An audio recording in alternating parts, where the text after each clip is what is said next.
My name is Emma. I was 34 years old when the truth that would unravel everything I believed about my life came to light. I had been married to David for almost 11 years.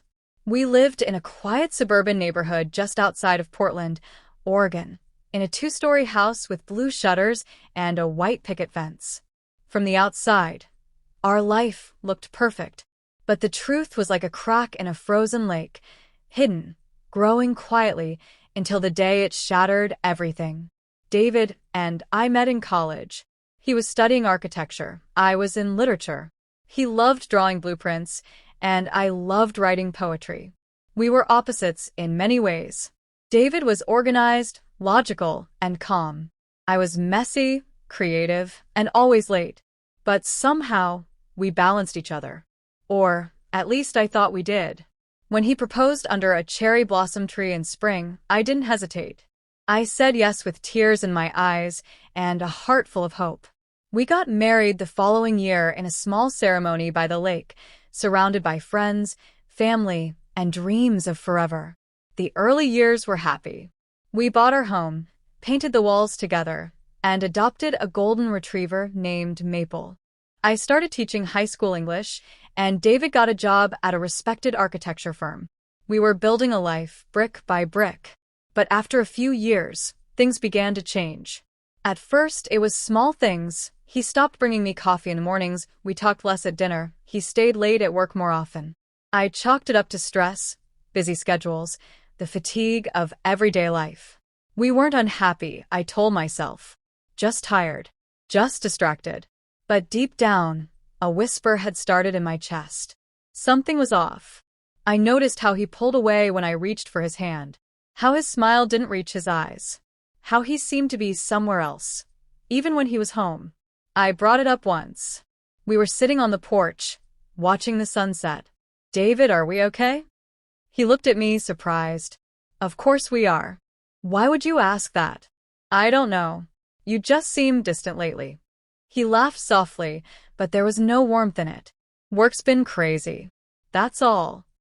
I wanted to believe him. I nodded and leaned on his shoulder. He didn't lean back. Over the next year, I tried everything. I cooked his favorite meals, planned a weekend getaway, even bought new dresses hoping he'd notice. But he didn't. Or he pretended not to. The silence between us grew louder. Then came the day everything changed. It was a Saturday morning. David was out running errands. I was cleaning the bedroom when I knocked over his nightstand. His drawer slid open, and a folder fell out. It was a plain manila folder with no label. I bent down to pick it up. I should have just put it back. But something told me to open it. Inside were printed emails. Pages and pages of messages between David and someone named Rachel. My heart pounded as I read them. They weren't about work. They weren't about family. They were about love. Late-night talks. Weekend trips. Jokes and dreams and plans. They were about a woman he had been seeing for the last 3 years. 3 years. I sat on the floor, the pages trembling in my hands. My breath came in shallow gasps. It felt like drowning. When David came home, I was still sitting there. The folder was on the bed. He stopped in the doorway, his face turning pale. "Emma," he said softly, as if the right tone could undo it. 3 years. I asked, my voice breaking. He didn't answer. He didn't have to. "Why, David? Why her? Why not just talk to me?" He sat down, his hands clasped tightly. "I didn't mean for it to happen. It started during that rough patch. I didn't think it would go on. But it did. I didn't know how to stop." I stared at him. A man I thought I knew. A man I loved. "You made me feel like I was going crazy. Like I was the one imagining things. I never wanted to hurt you. But he did. Every lie. Every touch that wasn't mine.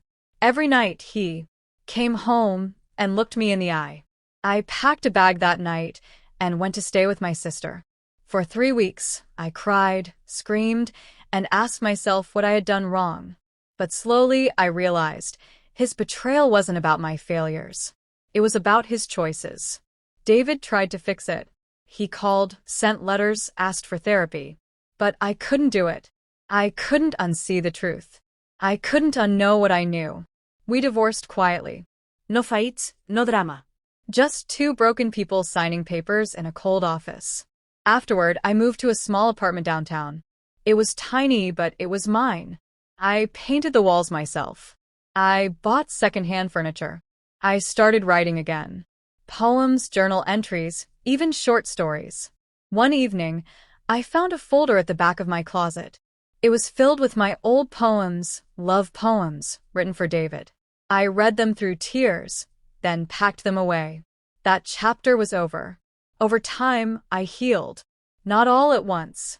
Not cleanly. But little by little. I started going for walks in the park. I took a pottery class. I laughed again. One spring morning, I walked past a bookstore and saw a sign, "Open Mic Night. Share your story." Something stirred inside me. I signed up. When my turn came, I stepped onto the small stage, hands shaking. I read a poem about betrayal, about strength, about finding yourself in the ruins.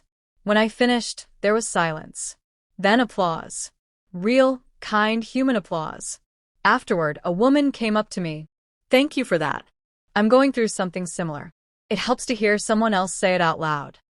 That's when I knew my pain had purpose. My story mattered. In time, I wrote a whole collection. I published it. I began speaking at local events, helping others find their voice after heartbreak. And one day, I met someone new.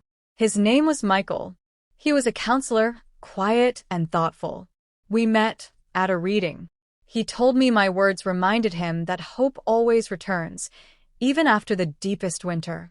We didn't rush. We talked, walked, laughed.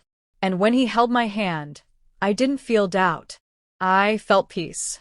Now, years later, I look back not with anger, but with understanding. My marriage ended. My heart broke.